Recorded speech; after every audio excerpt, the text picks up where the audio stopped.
hi friends welcome back नित्या Nipah channel के இப்போ चन्ना सोया मसाला குழம்பு செய்யறத பார்க்கலாம் வாங்க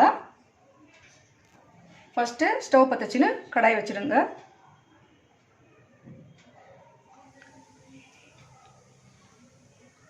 தேவையான அளவுக்கு எண்ணெய் போட்டுக்கோங்க அடுத்ததா எண்ணெய் காஞ்ச பிறகு கடுகு போட்டுக்கோங்க கடுகு பொரிஞ்ச பிறகு வெங்காயத்தை போட்டுக்கோங்க வெங்காயம் போட்ட பிறகு கருவேப்பிலை கொஞ்சம் போட்டுக்கோங்க வெங்காயம் இது மாதிரி நல்லா ப்ரௌன் ஆன பிறகு மிளகாத்தூள் போட்டுக்கோங்க ஏன் இப்போ மிளகாத்தூள் போடுறேன்னா அந்த குழம்பு வந்து கொஞ்சம் கலராக வரும் நல்லா அதுக்காக தான் அடுத்ததா மஞ்சள்தூள் கொஞ்சம் போட்டுக்கோங்க அடுத்ததா உப்பு போட்டுக்கோங்க தேவையான அளவுக்கு போட்டுக்கோங்க போட்டுட்டு கலரிக்கங்க நல்லா அடுத்ததா நம்ம சன்னாவும் உருளைக்கிழங்கும் போட்டுக்கலாம்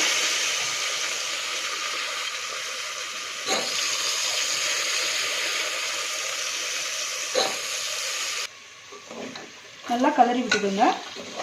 உருளைக்கிழங்கும் சன்னாவும் போட்டுங்க அடுத்ததா நம்ம சோயாவை சுடுதண்ணியில் போட்டு அலசி டைட்டாக புழிஞ்சு எடுத்து வச்சுக்கின்னு அதை போட்டுக்கோங்க தேவையான அளவுக்கு கரம் மசாலா போட்டுக்கோங்க அடுத்ததா சன்னா மசாலா போட்டுக்கோங்க ஃப்ரெண்ட்ஸ் அடுத்ததா நம்ம அரைச்சி வச்சிருக்கிற இந்த தேங்காய் விழுதை போட்டுக்கலாம் இதில் வந்து தேங்காய் கொத்தமல்லி பூண்டு இஞ்சி தக்காளி காஷ்மீர் மிளகா 4 இதெல்லாம் அரைச்சி நைஸாக அரைச்சிக்கோங்க அதை போட்டுக்கோங்க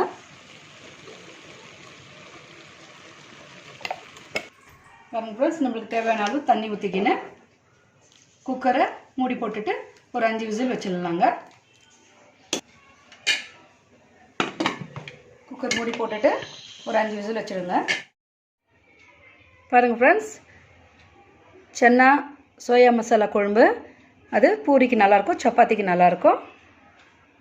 ரொம்ப சுவையாக இருக்கும் டேஸ்ட் பண்ணி பாருங்கள் மறக்காமல் லைக் கமெண்ட் ஷேர் சப்ஸ்கிரைப் பண்ணிவிடுங்க நெக்ஸ்ட் வீடியோவில் பார்க்கலாம் பை see you